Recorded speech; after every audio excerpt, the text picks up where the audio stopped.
Bienvenue à tous sur Afrique Sport pour la matinale du dimanche 28 mai 2023 que nous débutons avec la CAF. Le président de la CAF, Patrice Motsepe, donne son verdict sur la règle des buts à l'extérieur dans les compétitions africaines. Plusieurs observateurs du football africain pensent que la Confédération africaine de football CAF devrait supprimer la règle des buts à l'extérieur comme l'a fait l'UEFA dans toutes ses compétitions.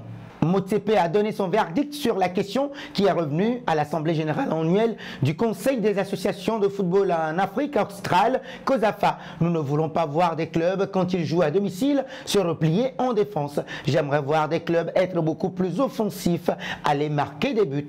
Mais bien sûr, votre défense doit être très bonne. Vous devez également être solide défensivement. Mais je pense que l'objectif à ce stade est d'aller marquer des buts. Ce qui rend le football mondial assez excitant, a défendu le président de la CAF, Patrice Motsepe.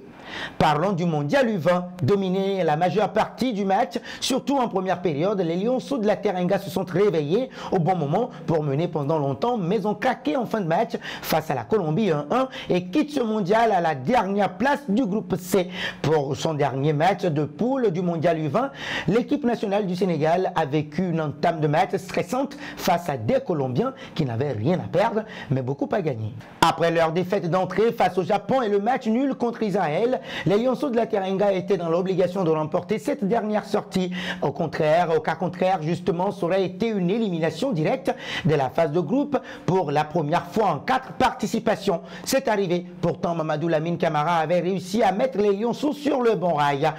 Dans le jeu, le Sénégal aura concédé beaucoup d'occasions, mais en a également vendangé. Et c'est dans le temps additionnel de la seconde mi-temps qu'Oscar Cortés va annihiler toute possibilité de qualification du Sénégal. Les Lionceaux peuvent avoir de gros regrets. Nous voici arrivés à l'instant quiz avec 3 indices pour connaître notre joueur mystère du jour. Premier indice, je suis un défenseur de 28 ans. Deuxième indice, je joue en Ligue 1 française. Troisième indice enfin, j'ai déjà joué à Anderlecht, Newcastle et Porto. Qui suis-je? Vos réponses sont attendues en commentaire. Nos félicitations à tous ceux qui ont répondu à Angel Di Maria lors de la dernière matinale. C'était le joueur à trouver puisqu'il est un attaquant de 35 ans qui évolue en Série A italienne. Il a déjà joué pour le Real Madrid et le Paris Saint-Germain.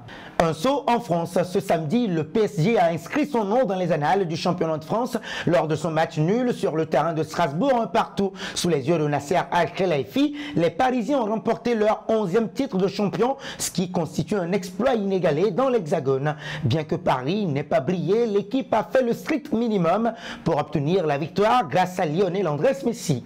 L'Argentin a inscrit son 21e but, toute compétition confondue avec le Paris Saint-Germain cette saison, son 16e but en Ligue 1. Il faut y ajouter 20 passes décisives, 16 en Ligue 1 pour un bilan qui serait qualifié d'énorme pour n'importe quel joueur du championnat. Avec 496 réalisations depuis le début de sa carrière, la Pulga est devenu le meilleur buteur des 5 ligues majeures européennes devant Cristiano Ronaldo, 495. Les valeureux Strasbourgeois ont finalement égalisé grâce à Kevin Gamero en fin de match, assurant ainsi leur maintien en Ligue 1.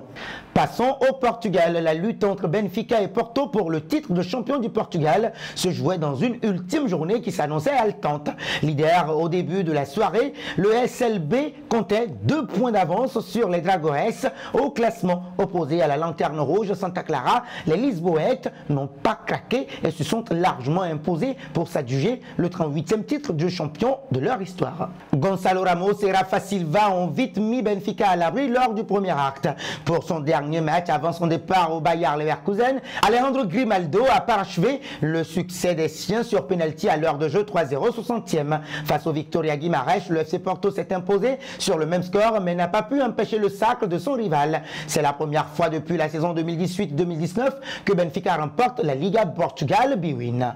Un passage au Bayern. Ce samedi, la Bundesliga nous aura livré un dénouement inoubliable pour le titre de champion. Et alors que le Borussia Dortmund avait tout pour remporter son 9e trophée de son histoire, c'est finalement le Bayern Munich qui a triomphé après son succès sur le terrain de Cologne 1-2. Mais malgré la victoire, les tensions tensions dans le clan bavarois n'ont pas cessé. Quelques minutes après le coup de sifflet final, la direction des Munichois a officiellement annoncé que le président Oliver Kahn et le directeur sportif Hassan Salihamidzic étaient licenciés. Une nouvelle qui a surpris plus d'un observateur. Principal intéressé, Oliver Kahn s'est exprimé à ce sujet sur son compte Twitter.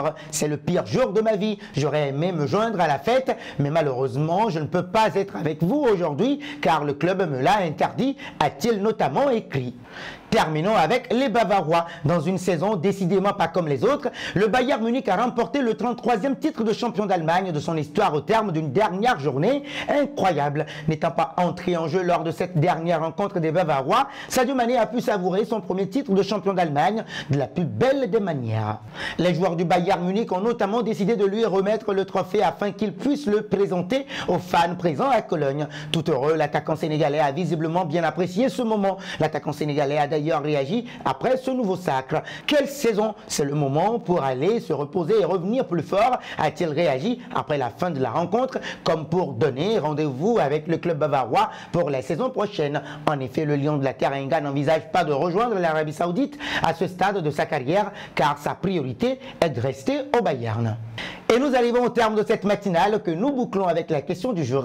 Quels sont les joueurs à recruter au Bayern Munich pour redresser l'équipe la saison prochaine? Vos réponses sont attendues en commentaire. Mais en attendant, n'hésitez surtout pas de vous abonner sur Afrique-Sport et d'actionner la cloche de notification pour ne rien manquer du football continental et international.